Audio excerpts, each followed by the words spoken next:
गुरु प्यारी साथ संगत जी, सभी को प्यार भरी राधा स्वामी जी। संगत जी, आज की जो साखी है वो बहुत ही प्रेरणादायक साखी है। तो संगत से विनती है कि साखी को अंत तक जरूर सुने। एक गरीब बहू की पुकार और सतगुरु की अनोखी रहमत, जिसे सुनने के बाद शायद आपकी आंखों में भी न मुझे आए और आपके मन में भी अपनी सतगुरु के प्रति विश्वास पहले से कई अधिक मजबूत हो जाएगा। मेरी आपसे संगत से हाथ जोड़कर विनती है कि साकी को अंत तक जरूर सुने।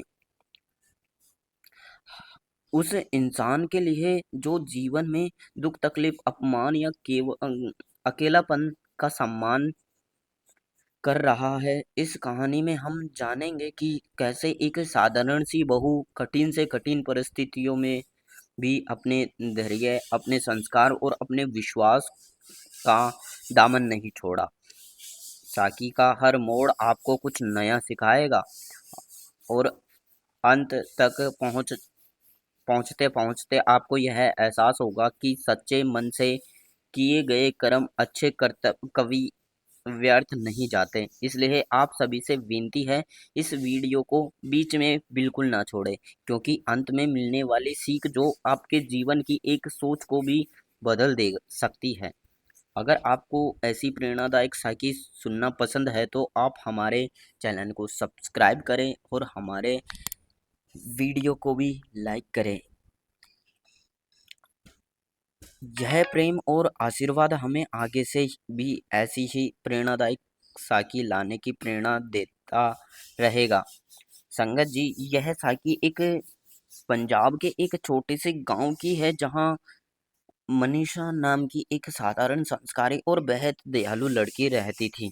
बचपन में ही उन्हें अपने माता पिता से सेवा, नम्रता, सच्चाई और ईश्वर का नाम लेने की शिक्षा पाई थी। घर में धन दौलत ज्यादा नहीं थी, लेकिन संतोष बहुत था। उनकी माँ हमेशा कहा करती थी कि बेटी, इंसान की असली धन दौलत उसके संस्कार होते हैं। समय चाहे जैसा भी हो, सच्चाई, सेवा और सच्चा व्यवहार कभी मत छोड़ना। मनीषा ने इस बातों को अपनी जीवन का नियम बना लिया था। विवाह के बाद वो अपने नए घर में पूरे मन से सभी की सेवा करने लगती। उसे विश्वास था कि प्रेम और धैर्य से हर रिश्ता मजबूत हो जाता है, लेकिन समय हमेशा एक जैसा नहीं रहता। कुछ महीनों तक सब कुछ ठीक चला, फिर घर का वातावरण धीरे धीरे बदलने लगा। छोटी छोटी बातों पर उसे डांटा जाने लगा। उसकी हर मेहनत में कभी निकाली थी बातों पर उसे डांटा जाने लगा। उसकी हर मेहनत में भी कभी कमी निकाली जाती थी और दिन रात की सेवा के बाद भी उसे धन्यवाद की जगह केवल ताने ही सुनने को मिलते। कई बार वो रात में सुनसान रात में चुपचाप आंगन में बैठकर आसमान की ओर देखती और मन ही मन प्रार्थना करती, हे मालिक, मुझे इतनी शक्ति देना कि मैं किसी के लिए अपने मन में कुटुता ना लाऊं, मुझे सही रास्ते पर संगठन। जी, उस दिन के बाद मनीषा ने अपने मन को पहले से भी अधिक मजबूत बना लिया।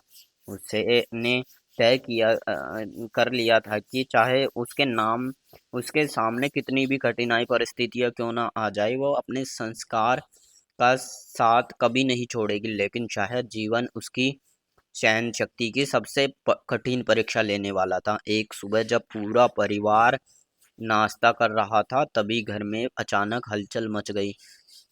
सास ने अपनी पुरानी सोने की चूड़ियां ढूंढनी शुरू की, जो कई वर्षों से एक संदूक में संभाल कर रखी थी। पूरे घर में खोजबीन शुरू हो गई, लेकिन चूड़ियां कहीं नहीं मिली। कुछ ही मिनटों में माहौल बदल गया।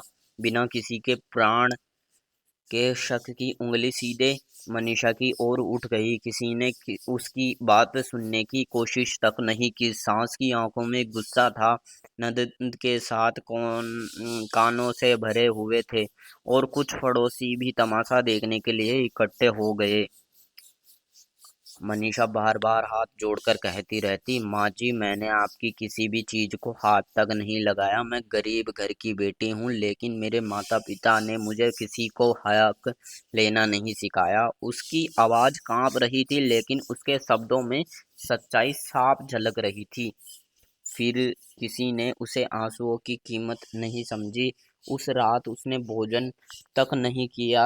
वो संगत जी अगली ही सुबह सीमा की आंखों पूरी रात रोने के कारण सूजी हुई थी। उसने सोचा कि चाहे लोग उनके बारे में कुछ भी सोच ले, लेकिन वह अपने कर्तव्य से पीछे नहीं हटेगी। वो रोज की तरह सबसे पहले उठी, पूरे आंगन में झाड़ू लगाई, रसोई साफ की और सबके लिए चाय बनाकर रख दी। उसके चेहरे पर दर्द साफ दिखाई दे रहा था, लेकिन उसने किसी से कोई शिकायत नहीं की। दूसरी ओर पूरा परिवार अभी भी उसी गलतफहमी में जी रहा था कि चूड़ी उसी ने छिपाई है।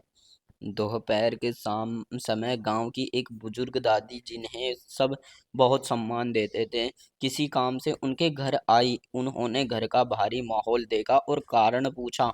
पूरी बात सुनने के बाद उन्होंने बहुत शांत स्वर में, कुछ ही दिनों बाद गांव में लगातार बारिश होने लगी। खेतों में पानी भर गया, कई किसानों की फसल बर्बाद हो गई और मनीषा के ससुर का छोटा सा व्यापार भी अचानक घाटे में चला गया। घर की आर्थिक स्थिति तेज से बिगड़ने लगी। पहले जो लोग मनीषा को हर परेशानी का कारण मानते थे, अब वही चिंता और तनाव में डूबे रहने लगे। घर में पैसे की कमी होने लगी, दवाइयों के पैसे जुटाना भी मुश्किल हो गया। एक रात मनीषा ने देखा कि उसके ससुर चुपचाप आंगन में बैठे आसमान की ओर देख रहे थे। उनके चेहरे पर चिंता साफ दिखाई दे रही थी। मनीषा धीरे से उनके पास गई और बोली, बाबूजी, अगर आपकी अनुमति हो तो मैं आपकी सहायता कर सकती हूँ। आप बस मालिक को याद करें। फिर मनीषा और उसके ससुर दोनों मालिक को सच्चे दिल से प्रार्थना करते हैं, तो मालिक स्वयं उनके सामने एक बुजुर्ग के रूप में आए और बोले कि अभी आपका परीक्षा में संपूर्ण व्यवस्था थी। तो संगत जी से विनती है कि आप आज की साखी यहीं समाप्त होती है। अगर आपको हमारी यह वीडियो अच्छी लगे तो आप हमारी वीडियो को लाइक करें और हमारे चैनल को सब्सक्राइब करें। राधा स्वामी जी।